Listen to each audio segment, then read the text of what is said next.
तो फ्रेंड्स गोटे shirt video मु आपको बतई आपण मैंने जो खरीफ फसल में धान विक्रय करेंगे पंजीकरण आरंभ हो जाइए। तो से मुझे कही आपंकर सोसाइटी ऑफिस को जाइए गोटे फॉर्म पूरण करके सहित आवश्यक जहाँ भी डॉक्यूमेंट नहीं अटैच कर फॉर्म सहित आपंकर सोसाइटी ऑफिस रे देबे। एवं से आउ गोटे कथा कही जो मानकर निज ना जमी पटा ना एग्री स्टॉक आईडी से पाई नथिबे। तो जदि आपन पाखे एग्री स्टॉक आईडी नहीं तेबे आपण माने जो खरीफ फसल धान विक्रय ପାଇଁ जो पंजीकरण बर्तमान चासी पंजीकरण चली आपण एप्लाई करि परिबे नहीं। तो गतकाली राति रे हा डिक्लेयर हैला जदि आपण निज नाम रे मध्ये जमी पटा नहीं आपण माने अन्य जमी उपरे बा अन्य काहर जमी उपरे चाष करिसंती तो तेबे मध्ये आपण माने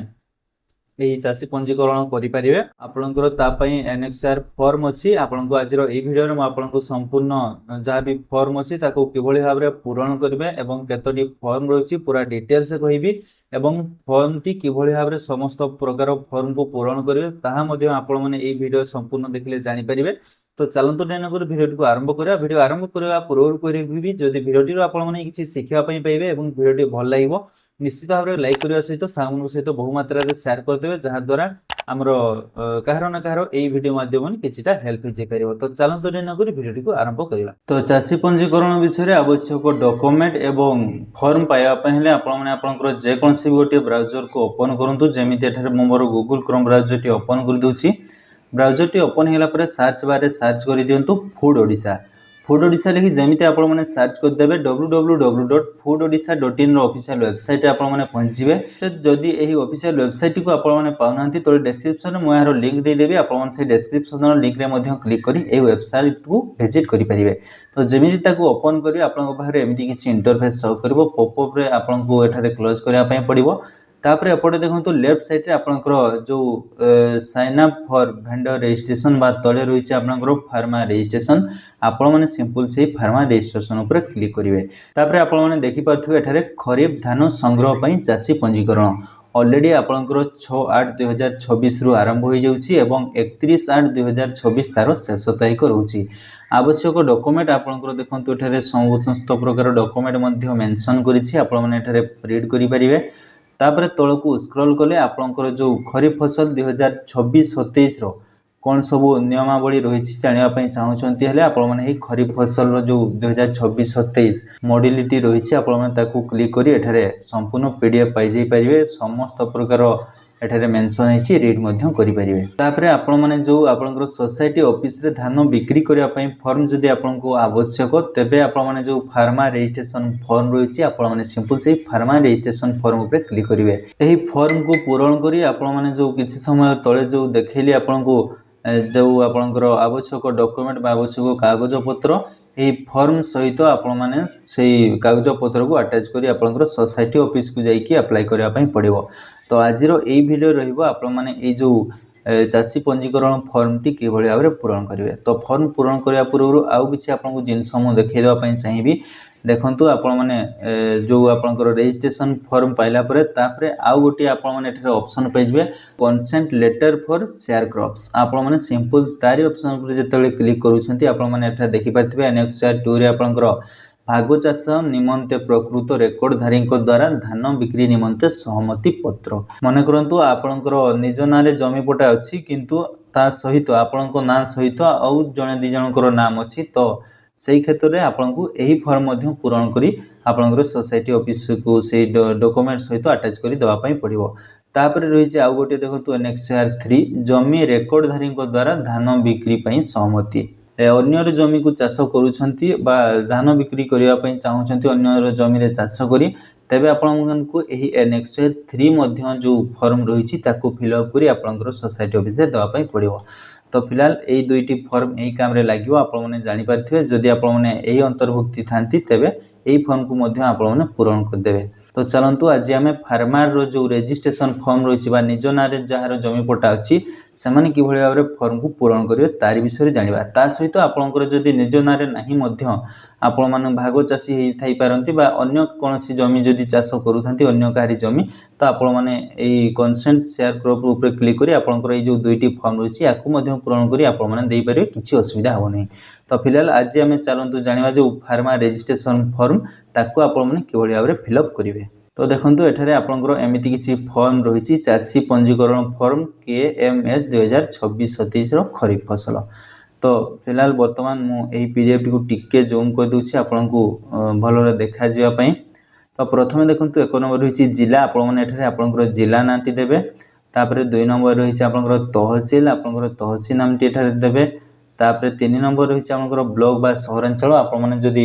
ବ୍ଲକ ଅଣ୍ଡର ରହିଥାନ୍ତି ତେବେ ଏଠାରେ ଆପଣଙ୍କର ବ୍ଲକ ଦେବେ, ନହେଲେ ULB ମଧ୍ୟ ଦେଇପାରିବେ। ତା ସହିତ ଆପଣଙ୍କର ପଞ୍ଚାୟତ ବା ୱାର୍ଡ ନମ୍ବର ଦେବେ। 5 ନମ୍ବରରେ ଆପଣଙ୍କର ରହିଛି ଗ୍ରାମ ବା ପ୍ଲଟ ନମ୍ବର ଦେବେ। ତାପରେ 6 ନମ୍ବରରେ ରହିଛି ଆପଣଙ୍କର ପିନକୋଡଟି ଏଠାରେ ଦେଇଦେବେ। ତାପରେ ଟିକେ ଉପରକୁ ଯିବେ, ଆପଣଙ୍କର ଯେଉଁ 7 ନମ୍ବର ରହିଛି ନାମ ବା ଯିଏ ଚାଷ କରିଛନ୍ତି ତାଙ୍କର ନାଁଟି ଏଠାରେ ଦେବେ। ତାପରେ ଆପଣଙ୍କର 8 ନମ୍ବର ରହିଛି ସମ୍ପର୍କ, ପିତା ସ୍ୱାମୀ ଏଠାରେ ଦେଇପାରନ୍ତି। ତାପରେ 9 ନମ୍ବରରେ ରହିଛି ଆପଣଙ୍କର ପରିବାରର ସଦସ୍ୟ ସଂଖ୍ୟା, ଆପଣଙ୍କ ପରିବାରରେ ଯେତେ ଜଣ ସଦସ୍ୟ ଅଛନ୍ତି ଏଠାରେ ଦେଇଦେବେ। ତାପରେ ଆପଣଙ୍କର 10 ନମ୍ବର ରହିଛି ସମ୍ପର୍କୀୟଙ୍କର ନାମ, ମନେ କରନ୍ତୁ ଏଠାରେ ଆପଣମାନେ ନାମ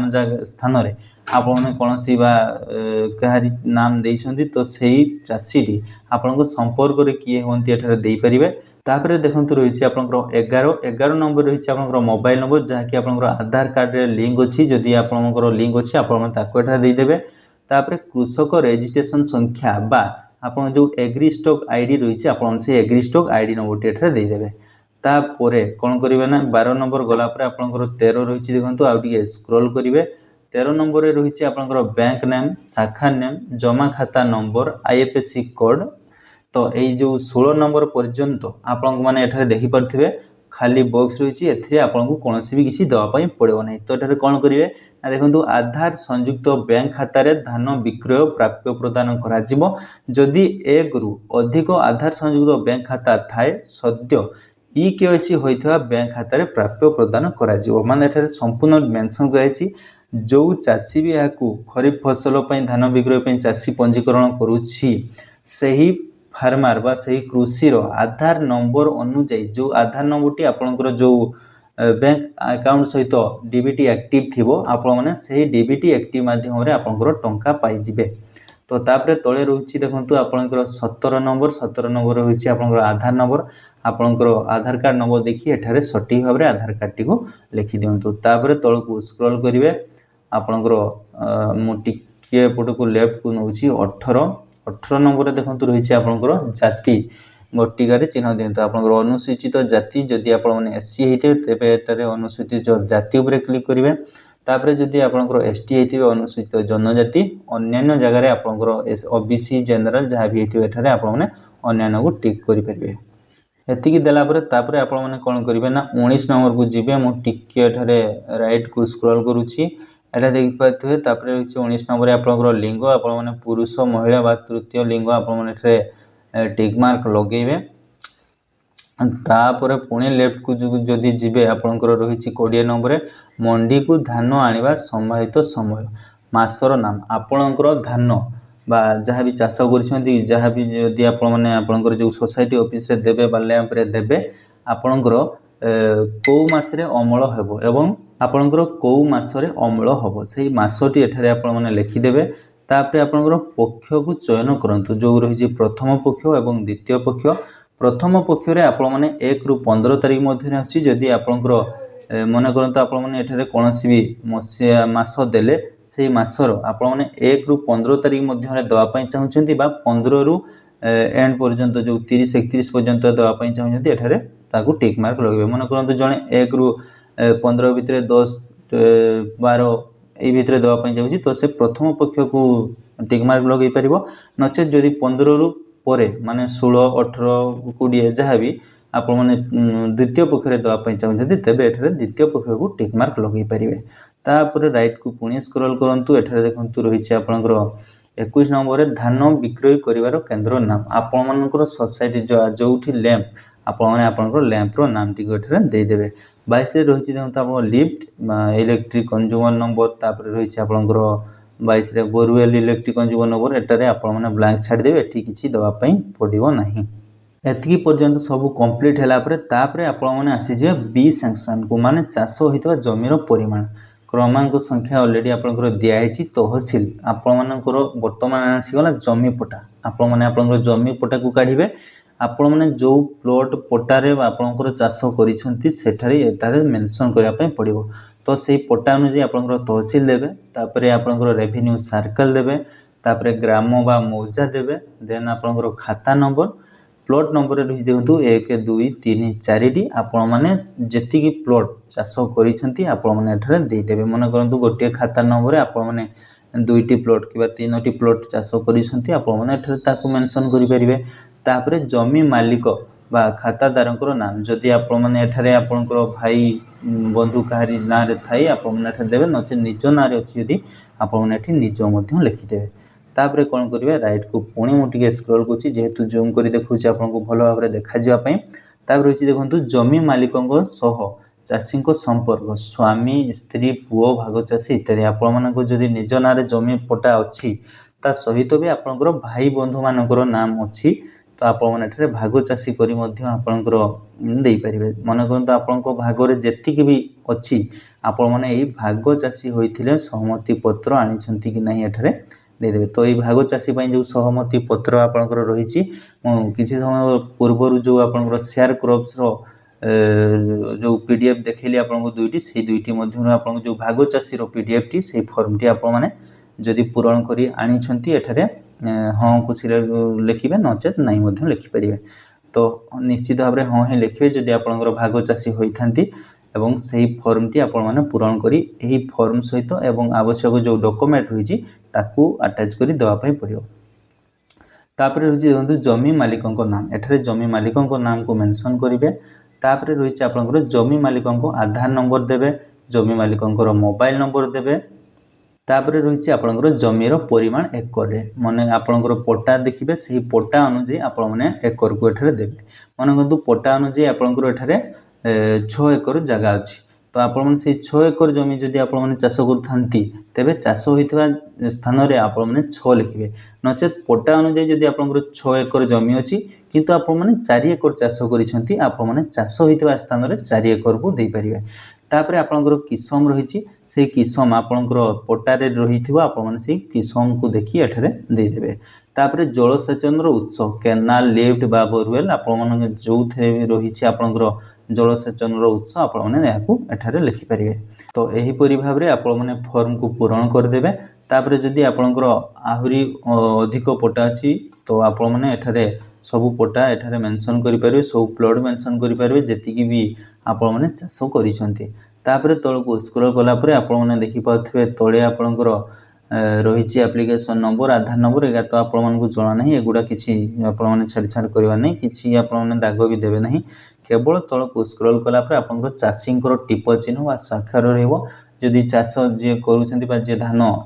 विक्रय पई अप्लाई करूछंती आवेदन करूछंती से माने जदि सिग्नेचर मारि जानथंती एठारे सिग्नेचर मारा कर देबे नचेत टिप मध्ये देइकिरी तेबे आशा करछि जदि वीडियोटी संपूर्ण देखि थाते निश्चित भाबरे जानि पारिथिबे आपण माने केवली भाबरे घरे बसी आपनकर सेही फॉर्म को पाइबे एवं फॉर्म को पूरण करी आवश्यक डॉक्यूमेंट नै आपनकर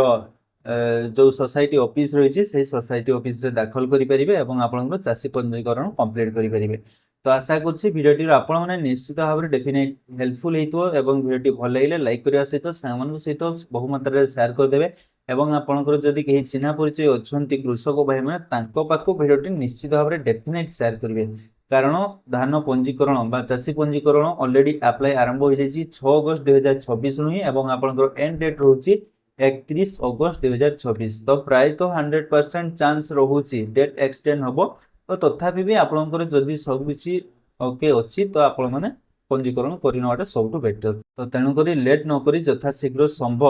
संभव आपण माने जाई कि आपनकर सोसाइटी ऑफिस रे चाषी पंजीकरण करिने तो आज पय रोछि नमस्कार विदाय दियंतु जय जगन्नाथ।